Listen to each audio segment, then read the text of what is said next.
something I can say to all the keto fam out there, my obese people who are coming to keto, you have a blessing in your body fat.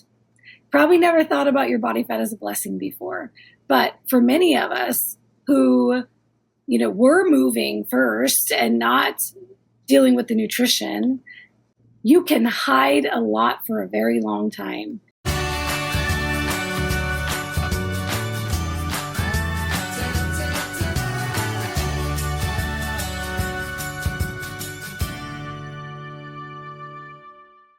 Hey, what's up, family? I'm Rachel. And I'm Joe. And we are Two Crazy Ketos. And if you're new to our channel, welcome. Here on Two Crazy Ketos, we do different things like recipe videos and we do product reviews.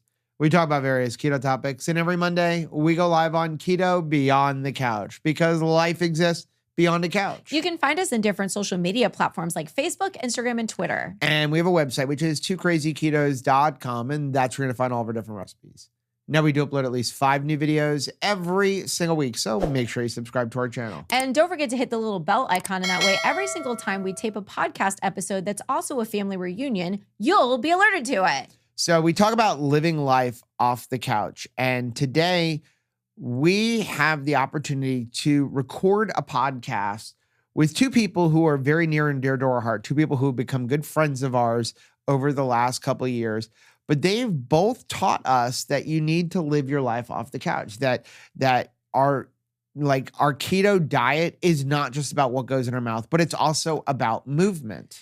Since we have met Bronson and now met Natalie, we have taken a new perspective on our health journey, and that is to embrace fitness, especially functional fitness. That's where Bronson snagged us because we were not raised as like gym rats. I don't think that we really respected the gym like we should, but we didn't respect movement at all like we should have.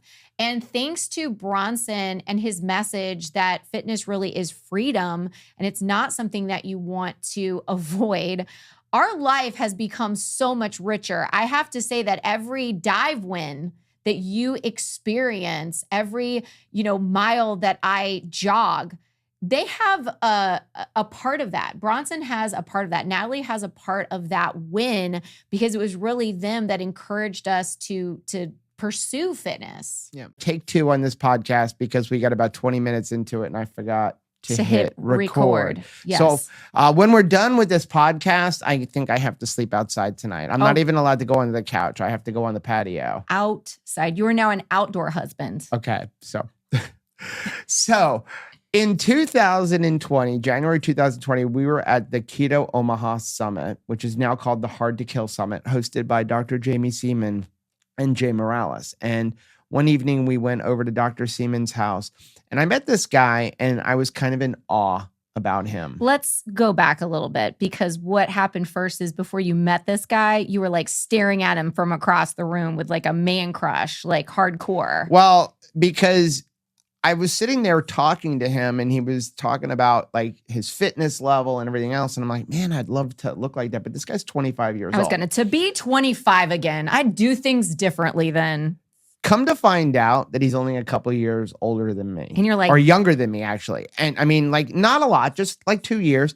And I remember looking at Rachel going, what am I doing wrong? Well, I think that there was also like a thought that crossed your mind that like, oh crap. If he's the same age as me, then I'm going to have to do something too. Right. Like I wasn't like a normal person looking at myself and then looking at like probably 60% of the rest of the men my age going, I'm so much better than them. No, I was comparing myself to the odd man out, but it still made me feel not great about myself. But what it did do was spawn an incredible friendship over the last 2 years. And a pursuit of athleticism. Like Yes. we desire to move. It was Bronson who first alerted us to the fact that it wasn't that we had to move our bodies, but that in fitness, there would be freedom. And we're hoping that through the upcoming conference that Bronson and Natalie are actually hosting this year, the Antifreeze Baltimore conference. It's not the Antifreeze Baltimore conference. It it's is the antithetic. Antithetic. Yes. It took me a long time to learn how to say that. So please don't take it away from me. Clearly, I still don't know how to say it. But I will say before we bring on our guests, we met Natalie at KetoCon No, we actually met her earlier than that. But what we did was in the Keto Palooza 2021, we found out that Bronson was dating Natalie. And then I got afraid because we did develop a relationship with Bronson, and I was so afraid that like his new girlfriend wouldn't be as cool as he was, or, you know, she wouldn't be like approachable like he is. Then we got to hang out with Natalie and decided we like Natalie better than we like Bronson even. Well, she's better looking. I mean, well, and she's just amazing on all sides, right? So yeah, but without further ado, let's bring on Natalie and Bronson. Hi guys. Hey, what's going on? I'm not sure I like that intro or not. Like, come on. Right. It's so accurate though, because like you are amazing, but then you've also partnered up with an amazing gal. And like, it really shouldn't be surprising that on top of having good judgment when it comes to nutrition and movement, you got good judgment in relationships here. So it was nothing to do with my judgment. The funny thing about meeting you in Omaha, I thought you were actually being coached by Jamie. Like I really thought you were young enough that Dr. Seaman was coaching you. Oh, really? You know? So, you know, it really was, you know, a really great start to a friendship. And over the last couple of years, like I said, we've become friends. You've really helped to motivate myself as well as Rachel. You've been a guest on our show several times. We've developed this friendship with both of you. And, you know, I really wanted to talk about your conference that you guys are going to be putting on later on this year called the Antithetic Conference. But before we do, I think a lot of people may not know you guys. Mm-hmm. So I wanted to have you briefly tell your story because you haven't been fitness people your whole life. So now we've never had a 3-person like podcast before. So this will be interesting. So we'll start off with Bronson. Yeah. So just a little bit about me. I've been coaching for 12 years, health, fitness, nutrition, all that kind of stuff. But you know, I'll be 51 this year and next month. Wow. Next month, actually, I'll be 51. So you don't have quite 2 years on me, Joe. It's like a year and a half or something like that. Right. So I got started in this whole process in my late 30s. I was overweight by about 70 pounds. I was dealing with urgent bowels, IBS, and all sorts of different things. I had a moment in my life where the reality of the shape that I was in was kind of shoved in my face, and I had to make a choice. Do I want to stay this way or do I want to make a change? And I decided to make a change. And I started with fitness. A lot of people start with nutrition. Some people start with fitness. Some people have a lot of different things they have to work through to make that start. My first real change was getting into CrossFit and starting the fitness thing. It wasn't until, and I did that for a long time. I did fitness and even cleaned up my nutrition a little bit, but was still mostly fitness focused, thinking I could outwork the issues that I was dealing with.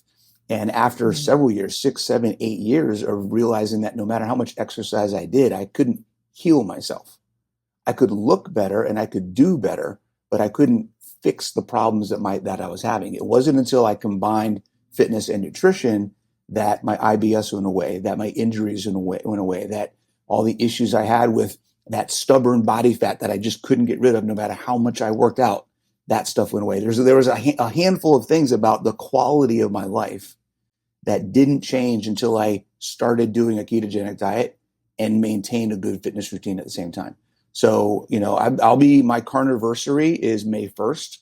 So less than a month away. And, you know, it'll be 5 years. 5 years. Wow. 5 years in May 1st that I've been doing nothing but animal-based proteins and fat. Most of those 5 years have been the best time of my life, you know, because I had a fitness routine. I had the best nutrition possible and I maintained it consistently over that time. So it didn't happen overnight. We're talking out of 12 years total, It's only been the last maybe 4+ years that I've actually been where I want to be.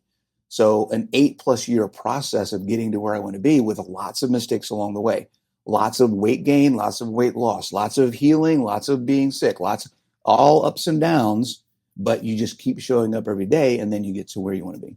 So it's interesting that you say that because, I know prior to finding the ketogenic way of eating, that's all I ever heard was like, okay, well, if you want to lose weight, just, move more, eat less. Right. Yep. And, go to the gym. I remember years ago, you go to the gym and they put you on a treadmill and just go run. Now I've learned like cardio, not the best thing for trying to lose weight. Yeah. Great for your heart and endurance and stuff like that. But I remember before I found keto, I actually was trying CrossFit, and the way I found keto is my CrossFit gym closed. But one thing that like I even remember like in the CrossFit that I was in, they were way into nutrition and they would talk about CrossFit is great, but your abs are made in the kitchen. But I think a lot of people miss that part, and you see people who overtrain because they think that they can get on a treadmill and that is what the key to losing weight is. So How long did it take you to figure out that it's not just the CrossFit, but I have to incorporate nutrition in there? Yeah, it took me about 8 years. It took me 8 years to figure out that nutrition was the key. And It started with a challenge that I did. I did a 3-week challenge of cutting out alcohol. So, and it's not like I was, drink a pack every Friday night or anything. I would come home and I'm a bourbon guy, I'm a whiskey guy. So I would drink maybe a glass, 2 fingers, 3, maybe 4 nights a week. I'd chill out, have dinner, sit down on the couch, watch TV and have some whiskey, in the evening. So just cutting out 3 or 4 glasses of whiskey in a total week for 3 weeks, I lost 10 pounds of body fat. My sleep improved, my mood improved, my energy throughout the day improved. All these things happened in just a short 3 weeks. And it really got me like, wait, what? Like, I don't understand how it was so dramatic of an improvement in my quality of life and how I felt every day that I had no choice but to figure out why and dig into what was actually going on. And then in the process of doing that and understanding what happens when you drink alcohol and how it affects your body, it just started a whole chain of events of, okay, well, that means anything I put into my body could have some kind of effect. Let's dig into that, And so that just kind of started that whole process and just got to the point where it was like, I'm hearing about this carnivore thing. Let me try it. And then boom, I tried that again. May 1st, 2018 was my first carnivore day. And I haven't looked back since because it's been absolutely amazing. I love that Bronson is talking about, the combination of nutrition and exercise is, sprinkled with consistency on top of it is really just the magic of wellness and health. And that's what we're striving for. And, he was somebody that came with a fitness background. Like that's what he brought to the table. Like, I know that I need to move my body. And then the nutrition came second. It may be that you're more like us if you're listening right now. And maybe you're like, hey, I came to keto first. I'm trying to get the nutrition right. But you, like us, don't realize that adding that component of movement really can move your health goals a lot quicker and have really the results that you're hoping for. Because I wrongly believed that nutrition alone would be the way I was going to meet my health goals. And thankfully, we came in contact with Bronson and Natalie, and we learned that if you just add some movement, Rachel, you'll really get yourself to the next level. Well, here's the thing. I think what happens is you have a lot of people come into keto, like myself, morbidly obese, eating 4,000, 5,000, 6,000 calories a day. And you lose a bunch of weight without doing any movement. And you're like, this is the magic diet. I don't have to exercise and I can lose weight. Yet society for all these years have been saying, eat less, move more, eat less, move more. You have to exercise if you want to lose weight. And so all of a sudden you lose all of this weight without movement. But what happens is we fail to realize it's easy to lose weight when you go from eating all of that sugar and the carbs and the pasta in your body and you're, insulin resistant or diabetic, and all of a sudden you're reversing those things. But at some point it catches up to you. At some point, your body's like, okay, I'm healed, but now let's fix some of the other things because we've probably slowed down our metabolism all these years. And now we have to add in the fitness. And if we're in a stall, I think that's where we really start looking at things with movement. So for Natalie, did you start from a movement perspective first and then find keto, or did you find the nutrition element first and then add the So fitness? it's interesting. It's a little bit of both. I grew up, I was a dancer, and not from like a 2-year-old in the ballet studio, but like in high school. And then I actually went to college for dance. And then I ended up working in arts administration. But I was a dancer first. So I had the movement piece from that perspective. And I say that because, I've been bodybuilding now for 8 years, but I didn't love lifting weights. So for all my ladies out there that are like, oh my God, working out just sounds like the hardest thing, the worst thing that you could ever do, and you would never enjoy it. There's a world of opportunities and possibilities and unique things that you can try to find something you enjoy for movement. But what I will say is that something I can say to all the keto fam out there, my obese people who are coming to keto, you have a blessing in your body fat. Probably never thought about your body fat as a blessing before. But for many of us who, were moving first and not dealing with the nutrition, you can hide a lot for a very long time before your body starts to break down. The things that Bronson dealt with in his late 30s, it took that long for him to figure out there's a nutrition piece I have to dial in.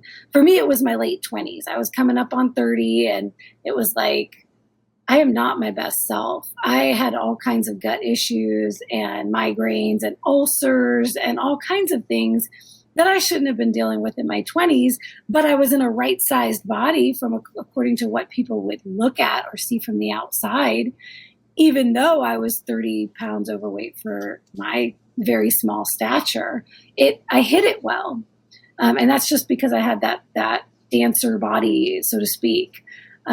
So it can be a double-edged sword when you're an athlete. All these athletes who all of a sudden in their 30s, 40s, 50s start ballooning up in size.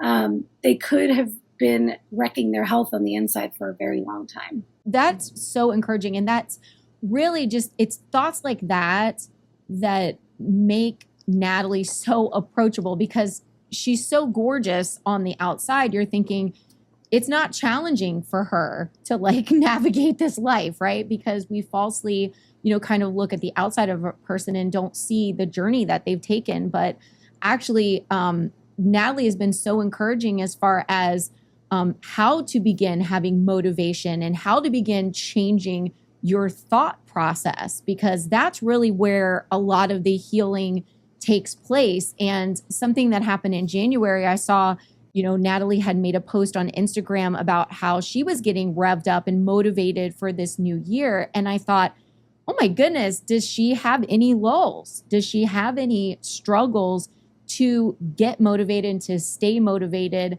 as she pursues her own personal health goals? I thought, wow, man, she's so far ahead of the game that she couldn't possibly have struggles in this area. But that's not true, right? It's hard for you, just like it's hard Absolutely. for all of us. Oh boy, you could ask Bronson about some of my lows. He's been there to help pick me up and push me to move forward. And we do that for each other. And look, I had my biggest fall from grace, if you will, after going pro as a competitor, after competing for 4 or 5 years, getting my pro card and becoming a coach full time, and then the pandemic hitting and all the things that many of us dealt with. But I ended up in almost a 6-month, almost a year-long battle with bulimia and depression. And we're talking all out binge eating and purging. And that happened after I dealt with eating disorders in my preteens. So we're talking 18 years of, if you want to call it food sobriety or recovery, of having this massive relapse and then having to dig myself back out of that. And I got on stage that year at the end of the year. That was my, okay, that's it. We're done with this. It has to stop. Put a goal on the calendar and make it happen. It's funny that you bring this up because I just taught a masterclass on the athlete mentality because athletes have to cultivate it. We were not born with it. If I had $1 for everyone who told me, I wish I had your discipline. I wish I was born with my discipline. Motivation is like brushing your teeth. You got to do it every day. You brought up the fact that, obese people almost have a little bit of an advantage coming in when they find keto because, you can see what's going on the outside as opposed to somebody who is, skinnier or maybe more athletic. They're hiding things. And, we hear the terms like skinny fat and that kind of stuff.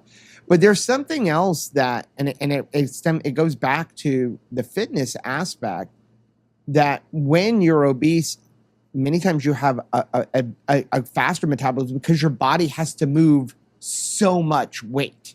But as that weight comes off, your metabolism is going to end up slowing down because it doesn't have to move as much weight. I'm moving 100 pounds less than I was 5 years ago, 6 years ago. So that's, again, where the fitness comes in because we have to somehow speed that metabolism back up. And I know Bronson talks about this a lot, that, that's where the muscle aspect comes in. And I think a lot of us miss that muscle thing. Our friend Kim Howerton recently put up a podcast about the diabetes drugs that are being used to lose weight. And one of the major side effects that they're finding is these people are losing like almost over 50% of their body muscle yeah, in losing this weight. Yep. And what is that going to mean, Bronson, in their future if you are sacrificing your muscle now? Sacrificing muscle is sacrificing length of life. It's sacrificing quality of life. It's sacrificing your immune system, your hormone system. I mean, when you lose muscle, you literally lose every aspect of your metabolic function.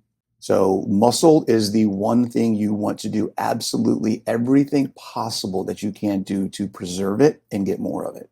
Muscle is life. It is Dr. Lyon says it's the muscle of longevity, and it absolutely is. It's the organ of longevity, and it absolutely is. Muscle is what allows us to live our lives. It allows us to move. It allows our body to function. Think about this. We can't, with low muscle mass, when we lose muscle mass, we're not always just talking about the muscle that's moving our joints, right? Our diaphragm is a muscle. Our heart is a muscle. Our intestines require muscular activity to move food through our digestive system.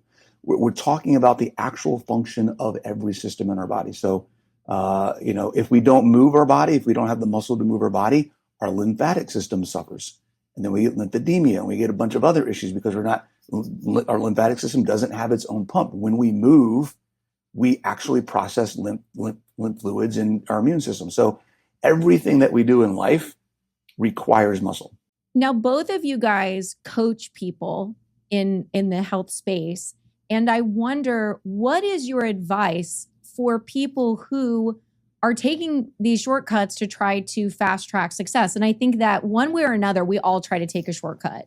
We want this process to goals. We want to take a shortcut as much as we can. So I'll start with Natalie. What do you do to encourage somebody to slow it down and trust the process, not get impatient with that, because this consistency in the long term is going to meet their needs more than just trying to fast track success? Oh boy. Oh my gosh. The coolest thing I can tell you is when my clients, I always tell them when we get started, prepare for your tracking charts to look like the stock market when the stock market is volatile. You're going to have ups and downs. It's going to go all over the place. What we want to see is the trend in the right direction over time. So you have to let go of the day-to-day fluctuations, the week-to-week fluctuations, and thinking that some big thing is happening with your body and what did you eat yesterday, and if I just duplicate what I did exactly yesterday, then everything's going to change tomorrow. It doesn't happen in a microcosm. I talk to them about the journey and about what it's really going to take. One of the first things I ask, I look at all their data, I look at all their numbers, and I say, okay, here's what's realistic. This is what I will be looking for, and this is what I expect to see in our 6 months together. At the end of 6 months, this is what I want to see. And sometimes 6 months can feel like so much time to us, but when we can look at, oh, I can actually lose that 20, 30, maybe even 40 pounds, depending on where you're starting, and you can see that as an aggregate, it helps a little bit with the day-to-day. And then all I have to do to remind them along the way is, remember that goal we're working toward. Look at where you are from where you started. There's nothing more motivating than being 6 weeks in and I send them side-by-side pictures from when they started to now. If they've been taking the pictures for me every week, right? Because we never want to take the pictures at the beginning when we're doing the progress check-ins. But after 4, 6, 8 weeks, when you start to see that you're starting to look like a different person, that's when you get this extra boost of motivation. And then the other piece I'll add is that we have to count the wins every step of the way. So I have a little check-in questionnaire that I ask every week. And the first question is about the wins. What can you acknowledge yourself for this week? It may be that something happened on the scale, or it may be that you made it to the gym 3 times. Whatever it might be, we find those wins. I will have to say that there is nobody that I know that's a better excuse buster than Bronson. Like Bronson just is able to just narrow into, what is going to challenge somebody. I know that he was really the catalyst for my mom as far as strength training herself and like doing exercises to, promote strength, because he really tapped into that old lady's desire to stay in control of her life decisions for as long as humanly possible. And the fact that he was like, hey, whether or not you go into assisted living before you're ready may be determinant on your mobility and your strength to be able to sustain life itself. And I wonder, how is it that you're just so good at zeroing in on a person's excuses and turning it around to actually help them move forward? My mom, she did it to me my whole life. But no, really, I mean, that's definitely a big factor. But I think really it's just a matter of one of my underlying philosophies about being a coach is I'm not here to give you an answer. I'm here to help you figure out your answer for yourself. That's right. Right. So I can provide information. I want to give you as much information as possible and help you filter out what's applicable to your situation and what's not, so that you're not basing your decisions off of things that really don't affect you or you shouldn't even be considering. But I want people to not need me. That's the goal. I want people who work with me eventually to graduate from me because they've learned what they need to learn. They understand concepts and principles.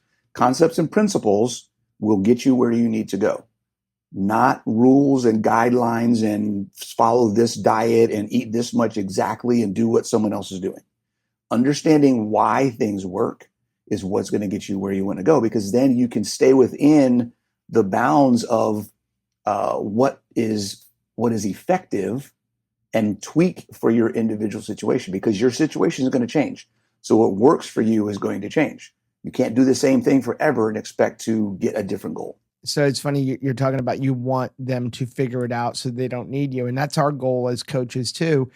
And I think one of the best things that happened to me was recently I had a coaching client and she came to me and she was struggling, and we started going, okay, what's our goal this week? What are we going to work? How are we going to accomplish that? What are we going to do? How are we going to check in with me that you're doing it? And by week 6, she would call me and go, okay, this is what I'm doing. This is how I'm going to do it. And by week 8, and I'm like, yeah, you don't need me anymore. Yeah. That was the greatest feeling in the world. I felt more accomplished. Not that I did anything, but I'm like, okay, she doesn't need me, and I'm happy about that. And you would think, what do you mean you're happy about that? I'm so happy that, and now it's 2 months later, and she recently sent me a picture, and I'm like, what a difference. She doesn't even look like the same person in just 4 months. That's awesome. I mean, and it was amazing. On a little note on your mom, I'm a little afraid of Miss Claire. Yeah. You and the whole entire world. I mean, she is amazing. Yeah. I mean, you want an example of someone like, do not ever use an excuse of like age or anything. How old is your mom now? She just turned 69. And she does like CrossFit competition kind of thing. Well, not competitions right now. She's doing stuff at home, but she loves to deadlift. She loves to do all this stuff. She's been carnivore for almost 4 years now. She's about a year or so behind me. And she's a school principal. Yeah. So it's like, a lot of times you think, well, people who, are serious about fitness and nutrition and all of that, they're people who make a living by fitness and nutrition. But here's somebody who is just enjoying her job even more because she feels good in her body and she has the stamina that she needs to do this job. I just think she could beat me up. So I know she could. She absolutely could. She's going to be speaking at the conference. I know. I'm so excited about that. Okay, so we're 30 minutes into this podcast, and I feel like we could keep talking about this stuff forever because I just love talking to Natalie and Bronson. But one of the reasons we wanted to have you come on is to talk about the Antithetic Baltimore conference. And I know you guys love going to conferences. That's where we met both of you, which we completely skipped over the fact that Rachel made fun of me for having a man crush on Bronson, but you met Natalie at the 2021 Keto Las Vegas conference and we're like, I wish I could look like that. I was like humana. Like hi. Like I didn't even know how to like talk to somebody that beautiful. Rachel, I wish you had told me because we could have done that together. But it's just like I'm so excited about this particular conference, and let me tell you why. It's in Baltimore? It's in Baltimore. I lived in the Capital Beltway area in DC for about 4 years. I started out working at the Washington Post and then moved outside of DC and was living in Northern Virginia when our son Caleb was born. And I love that area. And there's something very important and significant about that area. You cannot be in the Maryland, DC, or Virginia area without just sensing that there are a lot of national headquarters here. There's a lot of decisions being made in that space. There's a lot of very smart, important people putting into plan for the rest of this country, like what is health, what is right, and they're leaders in this space. And so I thought, man, it's just so fitting. We're never going to penetrate this area. We're never going to be able to make some forward. And Bronson, there you go, right into the heart of this area. Why was it important? Is it like it was for me to penetrate this area? Why are you having a conference in this Baltimore area? I think for me, it's mostly because this is where I grew up. I mean, I went to school here. I grew up here. This is where my family lives. And as much as I love traveling the country and going to conferences, this is home for me, and there needs to be something here. So for me, it's yes, I am 100% behind what you're saying, and I know that there are a lot of decisions that get made here. There's a lot of lobbyists. This is the seat of government of our country, and there's so many things that happen here. But first and foremost, for me, this is home. And I feel like if I'm going to make a difference anywhere, I can't not do it at home. I have been trying to figure out for like 4 months now how to say this. So it's antithetic. That's it. Where is this word coming from? If you wanted to go with the dictionary definition, it means sharply contrasted in character or purpose. So our tagline is be different. And Antithetic is so much more than a conference. It is a movement. We want to build an army of individuals coming together to make a difference and to show that we are doing things differently. We are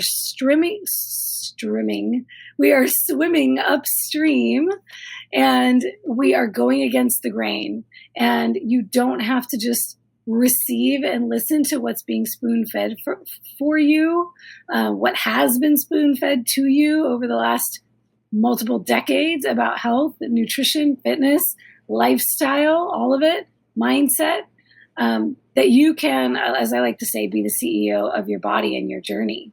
Okay, so this is going to be a touchy question, but you guys know and are friends with several people in the keto space who have put on conferences. People like Chris Bear, the owner of Keto Chow, and Dr. Jamie Seaman and Robin Spitzer, who puts on KetoCon. You realize putting on a conference is a losing proposition. Like, it takes a lot of money and a lot of risk. A little bit, yeah. So why? Yeah. Why are you doing this? Like, why not just say, hey, let's all go invade Ketopalooza, or everybody meet us in Austin? Aside from the fact that you want to have something in Baltimore and there's never anything up in the Northeast. Like, it's a big risk to put this conference on. Why is it so important to you? Because the impact it's going to have is worth it.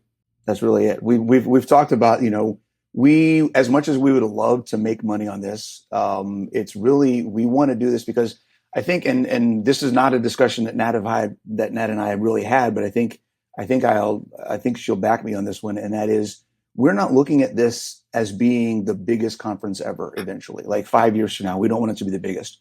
What we want is, we want an antithetic in every city. We want an antithetic in every state, something where we can spread. That's like she's talking about, building this army, building this tribe, right? We want it to be something that people can buy into and have access to, a local community of people who get together and can support each other. So our long-term vision is more about spreading this across a large area, as opposed to having the biggest one ever. I don't care. I don't want the biggest one ever. I do not want that headache. I want people who are going to embrace, and we did a podcast on this. We want people to embrace being counterculture. We want people to embrace doing things differently, because doing things differently is the only way you're going to change anything, yourself, the world, or anybody else. And that's what this is all about. So Natalie, what's going to be different about this conference? Because we've been to a lot of conferences, and people will call us or message us or in our live streams ask, if I can only go to one conference, which one should it be? And I'm like, well, it depends on what you're looking for. If you just want a lot of knowledge with a lot of vendors and meet a lot of people, you go to KetoCon. If you want just a community thing, go to Ketopalooza. If you want like a small intimate thing where you can like really just meet some of the speakers, go to the Hard to Kill Summit. So what makes this different from those other conferences? I'm so glad you asked me that, because I was about to riff on what Bronson was sharing. First of all, we are huge supporters of all those other events, and we will be speaking at KetoCon and on the Low Carb Cruise, and we'd love to make it out to as many events as we can, and we will continue to support those. But having gone to so many events, we've gotten a feel for, what's missing and where we could fill some gaps. And then also dealing with hundreds of clients individually, that we work with, who are coming into this lifestyle and are confused, because there are so many different voices out there and so many different ways of doing things. And for both of us, we are fully committed to a healthy, holistic lifestyle, and not just keto for fat loss or fasting or throw everything in the kitchen sink at it. So we felt it really important to put together a conference where the speakers are vetted. The speakers that are coming in really have something to say that's going to take the attendees. They can take home actionable items to take action on now. They can break it down to where it's simple and easy to understand. And they're sharing information that is not, how do I say this? It's not about selling products. It's not about selling anything but a healthier lifestyle. And the vendors and the sponsors, the people that we want to work with to have a presence at this conference, are not just any keto product. You're not just slapping keto on your label and then you can represent yourself at this conference. Are you telling me that you're not going to have like keto clustered coconut clusters that's made with coconut sugar in your conference? No, our first line of defense for the vendors that we select is if we would eat it ourselves. And if anybody knows us and how we live our lifestyle, that's going to be a very elite list. If they're a vendor at our conference, then they deserve to be. And also, there may just be cows at the conference. That would be amazing.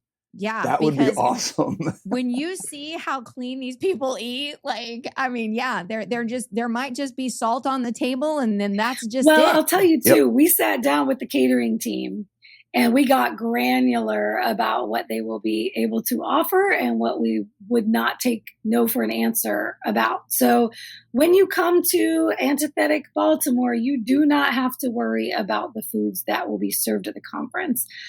Everything will be transparent. The ingredients will be shared and listed. And it's not something you have to wonder about.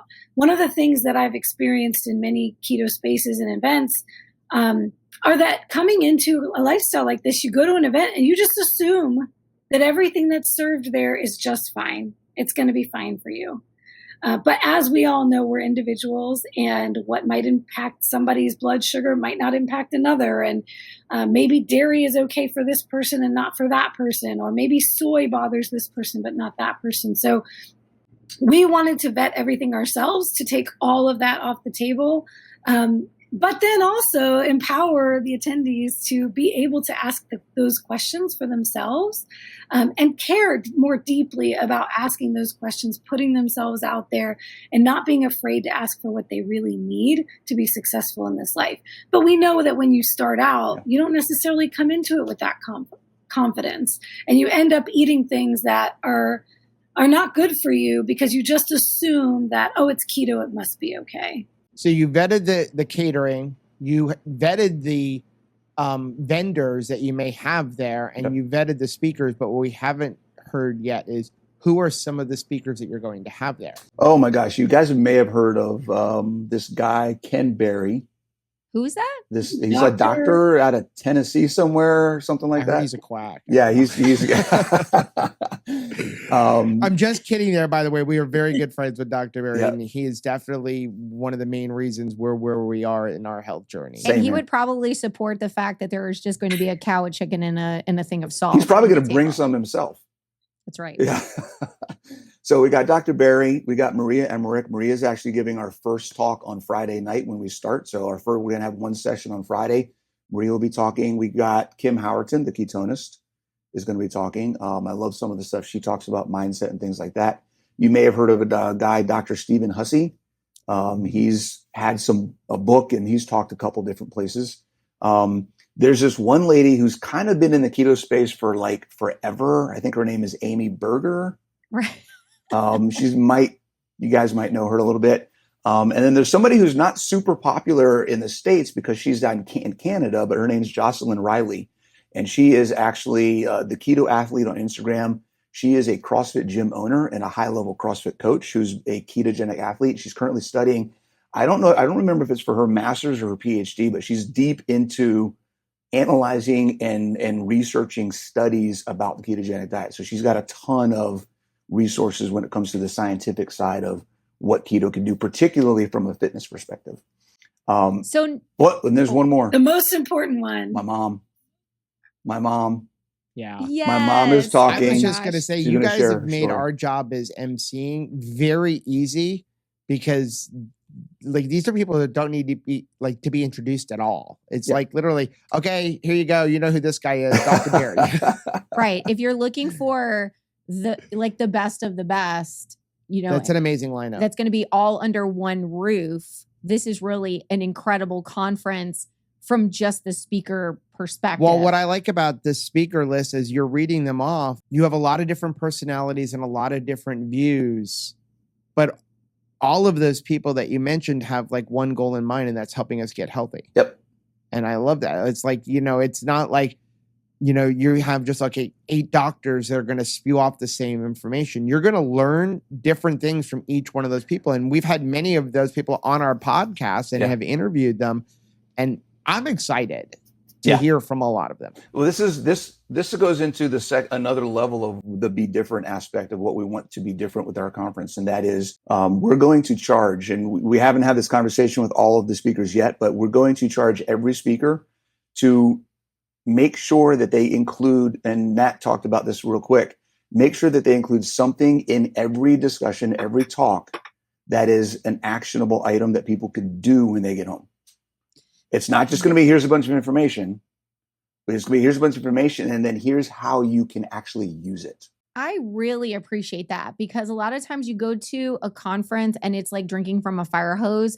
And sometimes you can either be overwhelmed or you can get into like an analysis paralysis as you unpack your bags and you're thinking like, well, what should I do, because pretty much everything I'm doing is wrong, right? Like you come home and you're like, oh my gosh, there's so much like plastic Tupperware in my house. I need to throw that out. And all of a sudden I need to join a gym, and like, I need to throw out everything in my pantry, like all of this stuff at once. And sometimes you can come back from a conference and because you've learned so much, but you don't have an actionable step, you don't know how to take that first step forward in all of these different areas of your life. So I really appreciate that as somebody who's going to be attending this conference, that there's something that I can actually do that's measurable. And that, by the way, is exactly Bronson and Natalie and the way they coach in general, right? Because you want to come to Bronson and say, well, let me tell you why I can't do anything. I tried that once. It didn't work. Have everything wrong with me. And then Bronson tells you, okay, well, this week I just want you to do something that's completely easy to do and doable. And it's like, well, dang it. Now I'm going to have to do it. It's like going to Bronson and saying like, hey, Bronson saying, I want you to do squats. And you say, I can't do that. And him saying, do you go to the bathroom? Yeah. Well, then you're squatting. Just do it 5 more times. Right. Yeah. It's like he's going to find a way to get you to do something. I remember ever. Oh, I learned that 2 years ago, believe me. But I mean, I think it was in 2021, he led like a little thing at Louisville, at Ketopalooza in Louisville. And you talked about just functional fitness. And that's something we talk about, functional fitness. And, I tell people like, okay, do you go to the grocery store a year? Okay, well, how many bags? Are you me that can I carry all 50 bags at one time so I only make one trip? Or are you willing to leave the 50 bags and do one at a time because you just increased your movement by 50 times? And I remember him, they're talking about the simple things that you can do to get extra movement in. Like he is not taking an excuse. He's like, fine, you can't, run, do stuff in place, sit in your couch and move your arms. So we understand what their motivation is for having this conference, and we understand when is it? Well, I want to know when it is, but before we find out even when it is, I want to know, who is this for? Who should be coming to this conference? Who should be purchasing a ticket for this? Somebody that looks like us? Somebody that looks like you? Like, is there an age limit? Like, do you have to be 48? Yeah, like, there's one criteria for fitness people. There's one criteria. Do I have something in my life that I want to be different? I love that. I love that. And I will also add coaches. We want to fill seats with coaches. If you are coaching, if you are an aspiring coach, we want you there.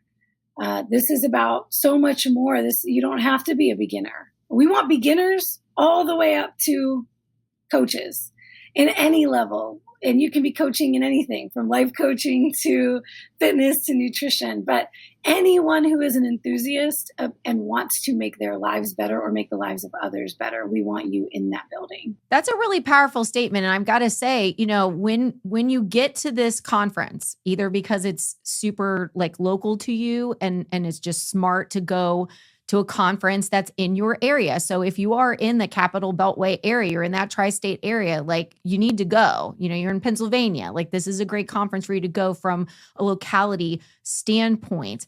But if you go to this conference and you look around, this is where you want to find your coach if you're looking for a coach. Why? Because just like what Natalie's talking about, this is a coach who is willing to be teachable. Teachability is very important to me. I don't want somebody who's like, I know all the answers and there's nothing more that I can learn. And so why would I be sitting and listening to somebody? And something that is so powerful about Bronson and Natalie, if you go to any conference they're attending, they are right there learning. They're right there in the front row of whoever's speaking and taking notes and really being like, hey, I want to open myself up. Maybe there's one point here that I don't know. There's room for me to learn. And I think that that's a very powerful thing and something for all of us to really move forward in, because Joe and I, we may have been doing keto for 5 years, but we're no Amy Berger, right? Like there's always something for us to learn. And I think that if you get, too conceited about like, well, I know what works, then you're missing out on future improvement. Well, here's the thing. I talk about as a sports official for football and lacrosse. I say all the time, the day I do a perfect game, I quit. I will never do a perfect game. My diet is not perfect. My diet nobody's diet will ever be perfect. We can't. Anybody who comes to me and says I have the perfect diet and I eat perfectly, you're either disillusioned or you have a little problem with being conceited. And so we can always learn. There's always things to improve. I'm always listening to podcasts, watching Dr. Barry's videos, listening to Kim Howerton's podcast, going, oh, that's I can use that and tweak what I'm doing. Mm-hmm. Bronson, I mean, we were talking earlier, like little things. I remember a couple years ago when we were at Ketopalooza and I was talking to Bronson, like, hey, Bronson, I've got all these pins in my ankle. Take a look at my calves. One is like twice the size of the other. If you ever see me in person, you'll see one calf is twice the size of the other because I have atrophy. And I'm like, what can I do? I have talked to like 50 different fitness guys.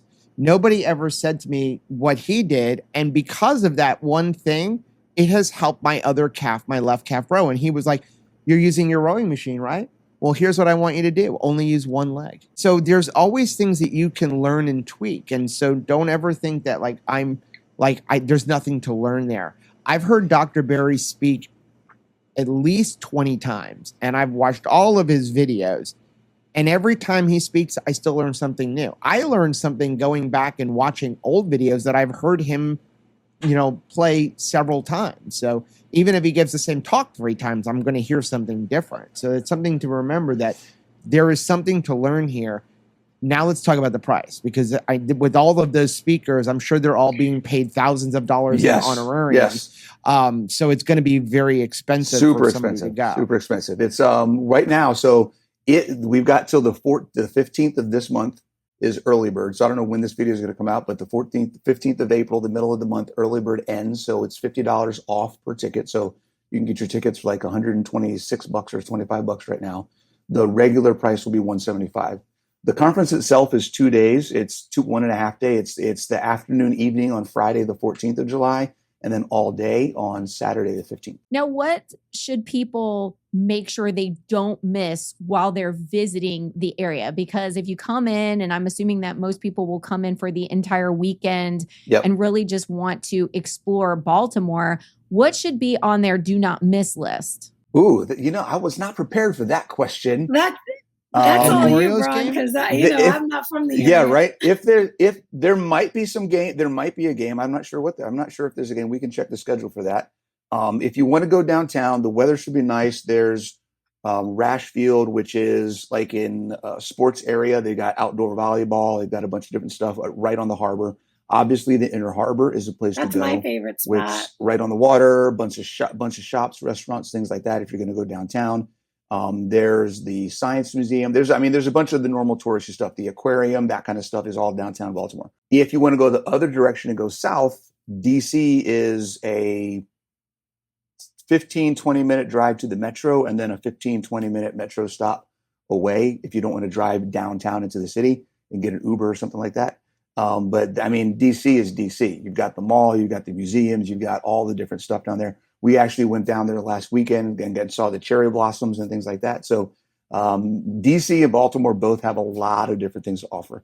And then in this specific area, there's some old town things, if you like old town shopping, Main Street type stuff, city, Ellicott City, downtown, things like that. So there's plenty of stuff to around. Lakes and parks. And yeah, if you want to stay the whole weekend, there's plenty of stuff. I do want to get back to the cost thing for a minute, because I'm sure someone's like, well, $126 or $175 at full price is a lot of money. And I'm going to tell you, somebody who goes to a lot of conferences, that's not a lot of money. I mean, KetoCon, though it's a large conference, it's $300. Yeah. Like when I look at the speaker list here, you're going to get a lot of information. But our friend Jay Morales said something, I think it was it last or 2 years ago?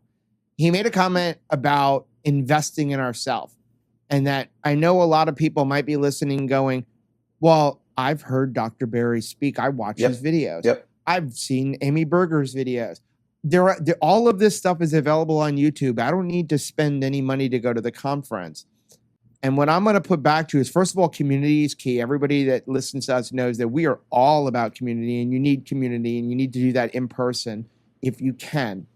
But more importantly, sometimes when we put $1 on it, we listen a little bit more. Sure. Well, and that we want to take that actionable step that's going to be challenged at, during each person's speech. Yeah. So like, it's important that, you're there, you're sitting in that row and you're waiting for that actionable step. And because you've paid money for it, it would be silly not to take that step. You know what, you guys just gave me an idea. When you guys are emceeing, which we really appreciate you guys for coming and doing that. We love the two of you guys on stage. I'm going to be honest, and the only reason we volunteered to MC is so that we can go listen to all those speakers for free. Yeah.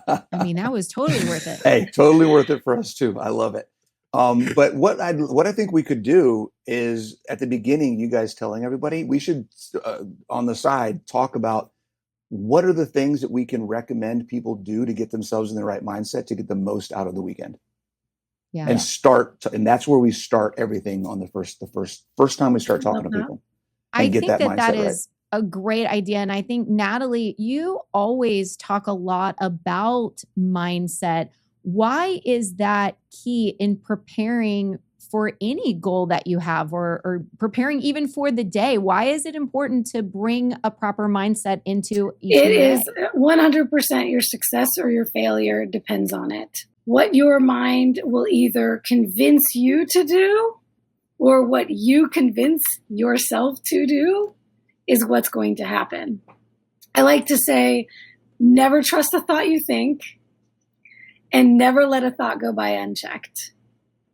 Because those thoughts that you're not connected to, that you just don't even know are there, are the ones that are either leading you towards success or failure 100% of the time. So prepare your mind to receive, and you will receive. I'm very big on the law of attraction. Manifestation. What you think about, you bring about. And what you, I think it's very important to make an intention, to set intentions. Whether it's for your day, just for the next hour, for your quarter, for the year. How do I intend to move forward? And then you can start to answer the question about how do I move forward? What are the actions I need to take? But that intention sets the tone for everything. I wish we were recording this so that I can take all of those little things she just said and copy them or steal them actually. But, right. So. Reappropriate that. I'm going to be writing that down as I'm editing this podcast later. Oh, that's really good. I'm going to be starting to use that. So well, and I hope that everybody's intention that's listening here is to go out and purchase the ticket, because we're going to be there. So many other speakers are going to be there, and it's going to be awesome.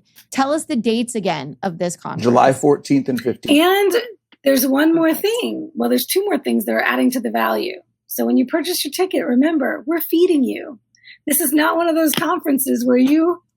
Oh, wait a second. I didn't know about that. I thought you were just arranging things in a hotel for people to go purchase. So you're feeding us for Absolutely. $175. So on Friday evening, Oh, wow. we have a welcome reception. We're talking little noshy things, so it's not going to be your full dinner. But on Saturday, you're going to have a coffee bar, and you're going to have a lunch or a brunch, if you will, a mid-morning, early afternoon buffet brunch. And everything, this is when I said we did the catering, everything was vetted. So you're not going to have to worry about what's being served. There will be something for you that you can have. I just want to say that Rachel and I can eat $175 in eggs. Right. Seriously. I mean, and honestly, I totally had a brain fart about that, because as she's saying it, I'm just assuming this is what happens. Don't assume. I was thinking, well, that's no, you can't. You're already outside tonight. I guess you're like, well, might as well toss it all out. But yeah, I thought that was going to be an add-on, but that is included in your admission. Yeah. Yes. Oh my goodness. Wow. Okay. So before we let you guys go, we always ask 3 questions of guests we have on the podcast. So we're going to have you both answer these. So the first question is, when you first got started on keto, what were you most afraid of? So we'll start with Bronson. Nothing. I did it because I didn't have anything. Like, what else can I do? I'm going to try it. If it doesn't work, I'm not going to be any worse off. So for me, there really wasn't any hesitation. That's why I did it. I literally did it overnight, right? The end of April, I said, okay, tomorrow I'm just going to stop eating everything but meat and just eat meat. And that's what I did. I'm glad I did it, and I'll never go back. But I was at a point where I didn't know what else to try. So there wasn't any hesitation for me. There was nothing that I was scared of. Okay, so we have to have somebody who is the same as Bronson out there and not as like neurotic as I am and has like this giant laundry list of fears. Please comment on this podcast and let us know this is also you, because I have a feeling there's other people out there going, yeah, it was not a huge big deal for me. I just thought, okay, well, if this doesn't work, I'll just move on, instead of me having like deeply rooted fear. But it makes sense. You know, the amount of people, here's the reason why Two Crazy Ketos exists. People would come up to us who had seen us lose this weight, and it was pretty rapid. For me, it was almost 100 pounds over 7 months. And they'd be like, what'd you do? And you would spend 30 to 45 minutes telling them, I did this and this and this and this and this. And here's this person who is morbidly obese. They're on, like, you know, they're using a CPAP machine at night. They're walking around with oxygen. You tell them that, and like, I can't do that. It's going to raise my blood pressure. Or I can't do that. What about my cholesterol? And I'm like, what else do you have to lose? Like, you're already on death's door. What do you have to lose? But I've never actually heard somebody say, and all the people we've asked this question of, nobody said nothing, because like there was no other thing to try. Well, now Natalie has to answer this question, and now we've made her all like worried. Well, honestly, I was sitting here racking my brain because I was like, I don't remember fears. And now I feel confident saying that, yeah, there was no fear. And I think hearing what Bronson just said and what you all just said is, I think I figured out why. First of all, Bronson and I both were paleo before we were keto, from what I've heard about his story. And that was the same for me. I came to it step by step, and I cared so much about changing my health. It was about my health first. So, and I started with taking one thing out, and then it led to the next and the next and the next. And I went down the rabbit hole of learning about why this was so beneficial to my body. And I focused on paleo first, which was whole food, real food, right? Before there were any such thing as keto products on the shelves. So by the time I got to keto, I did keto when I started my bodybuilding journey, because I crashed and burned trying to work with a traditional bodybuilding coach. And I was paleo, and I told her I wanted to do it paleo. So I was eating nothing but potatoes because I didn't eat any other carbs, but it was a high carb, low fat, protocol. That's what they do in bodybuilding. And I got sick, and I was in bed for 5 weeks straight out of work because I was doing an hour of cardio a day and eating a bunch of carbs and eating no fat. And I didn't want to do it that way.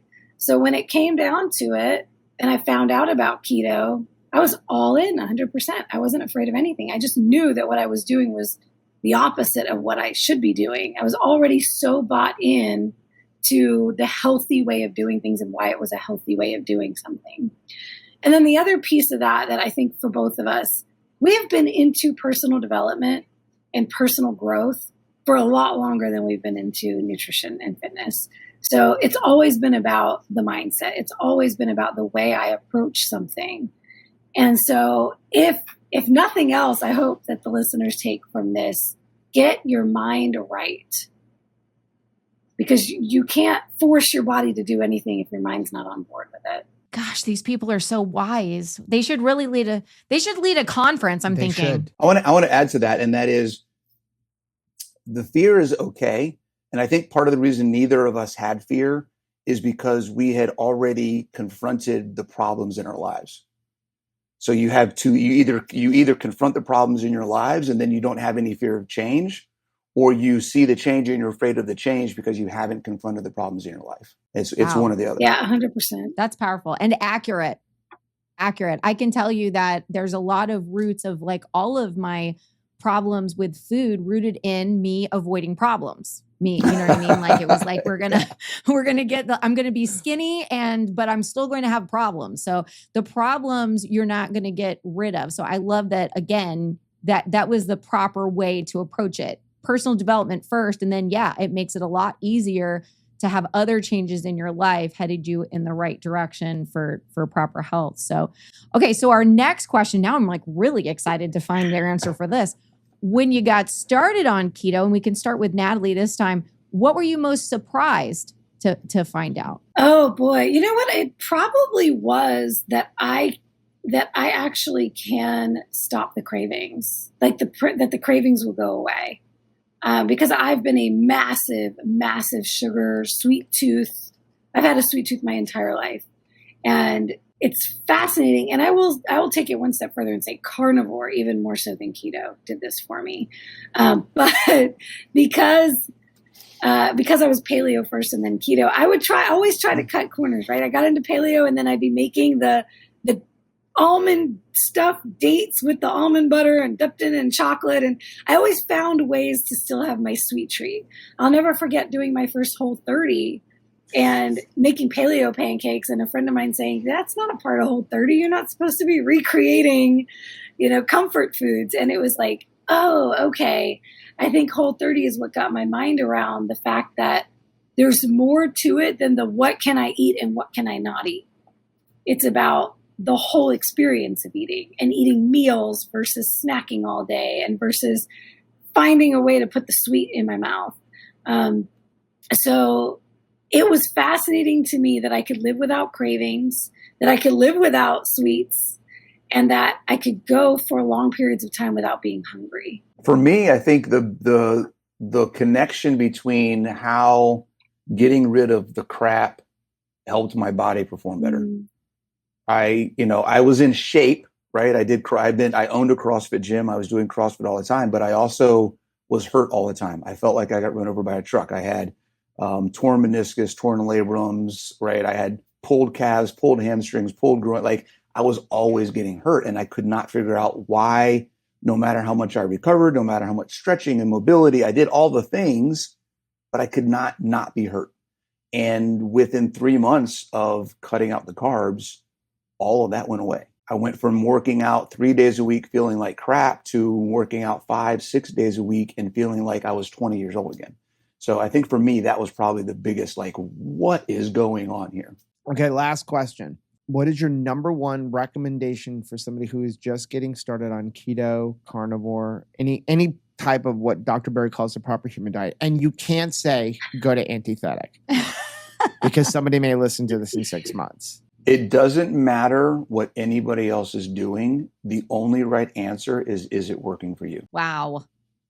But we have to do everything exactly the same as everybody else, or they're not going to let us in their cool club. How do we abandon that need for acceptance, Bronson? And we accept the fact, and we come together in the fact that we're all on the journey together. That doesn't mean we're all on the same road, right? We're all taking different paths. I don't know if you guys have heard me use this. I've been using this one a lot lately is, there's a target, and that target is optimal 100%. The best human health possible is right in the middle, right?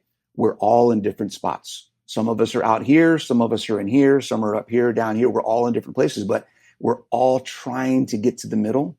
We're all moving in the same direction. We're just not all in the same place at the same time. Wow. That's a powerful visual. Okay, Miss Natalie. I feel like Bronson just gave the Natalie answer, and I'm going to give the Bronson answer. I'm going to say eat real food, know what you're eating, know what's in the foods that you're eating, and do not rely on replacements of what got you to where you were that you didn't want to be, because you're not changing anything that way. You're keeping your old lifestyle alive. That is a really powerful statement. And I have to say that as somebody who never knew how to cook properly, actual food, I can remember some of my first meals I was presenting to the family were like lean cuisine lasagna or rather Stauffer's lasagna, because it was put it in the microwave 45 minutes or whatever, and it was done. And I never thought that I could get better at cooking real ingredients, real food, you know? And so there's a power in that. Like using real ingredients is not going to make you feel like you're missing out. In fact, I feel like my tastes are awakened. There's something about that like blob of everything together, that casserole mentality where it's just, it all becomes like, that wasn't living my best life, right? Now that we have all of these textures, and I will say, if you don't already follow Natalie on Instagram, I really encourage you to do so because she will show what she's eating and she's eating real food. And yet it all looks beautiful, very appetizing. And you can see that even though she's eating carnivore, there's a variety of textures there. Is that still important to you to have flavorful food and different textures, even though you're just using, you know, real food? I'm gonna chime in and say that it really annoys me when she cooks after I've already eaten. He wants to eat again. Because I'm always looking at her plate going, man, what? Listen, change your palate, change your life. Truly, the best thing I ever did was learn how to taste food the way it naturally tastes and enjoy it and embrace it without it being slathered. Look, I'm Italian and Greek. I grew up with sauces. Okay. Like, you've got to get away from that and learn what the food actually tastes like and challenge yourself to just try it.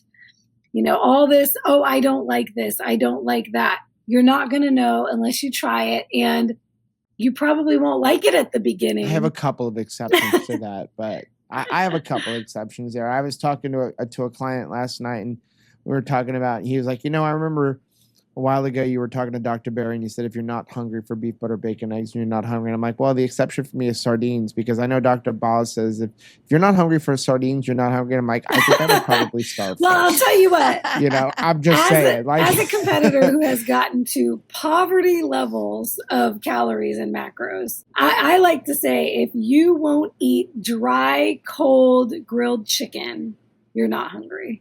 Oh, I like dry cold chicken. I'm with Natalie. I cannot eat it like that. Here's the thing. So, you know, I know you guys are carnivore, but I remember about 6 months into keto, we were eating salad and we started going, there's actually a taste to lettuce. And it tastes good. And it's not because we had only ever put about a half a cup of salad dressing on your salad, right? You never ate a salad without salad dressing on it.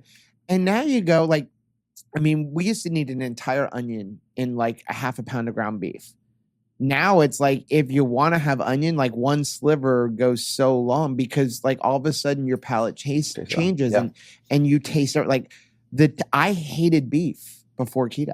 Now like beef is like amazing. Like people ask me, what kind of sauce do you put on your ground beef? I'm like, egg yolk.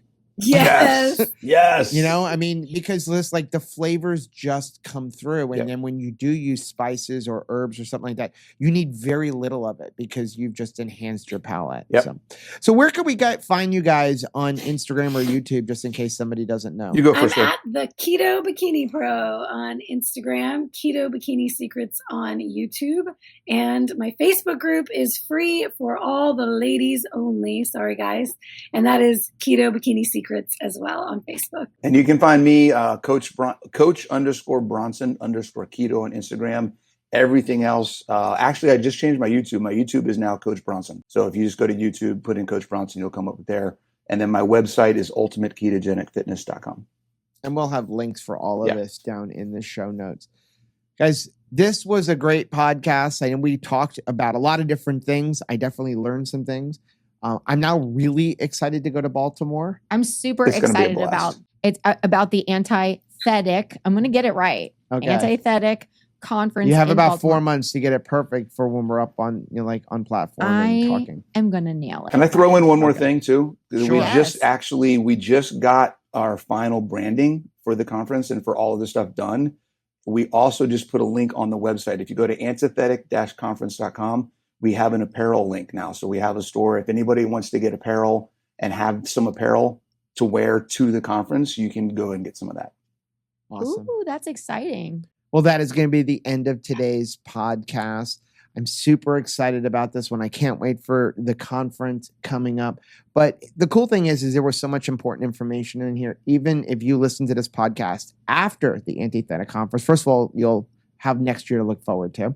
But there's a lot of amazing information in here. I told you we were going to talk about more than the conference. I know. And I mean, it's really hard not to. They're like those friends that even though you don't see them for long stretches of time, once you're back together, it's like no time has passed at all. And so it's just really delightful to catch up with them. They have such great personalities. They're so fun to be around. And I'm very excited for them and for this antithetic conference that they're going to be hosting soon. I'm very excited about the prospect of actually being able to say that name confidently. But they truly embody what they're trying to convey in this conference. They do things differently, and they do things, in a magical way that really has the power to transform people's lives. Yeah. And, both of them challenge us. Mm-hmm. And I think they challenge everybody. I mean, the one thing that Bronson has challenged me with over the last 3 years is that just because you're 52 doesn't mean your life is over. There are plenty of things you can do. I may never get into the shape that Bronson is in. Well, a lot of that is because I'm not necessarily willing to put in the effort in a CrossFit gym the way he is.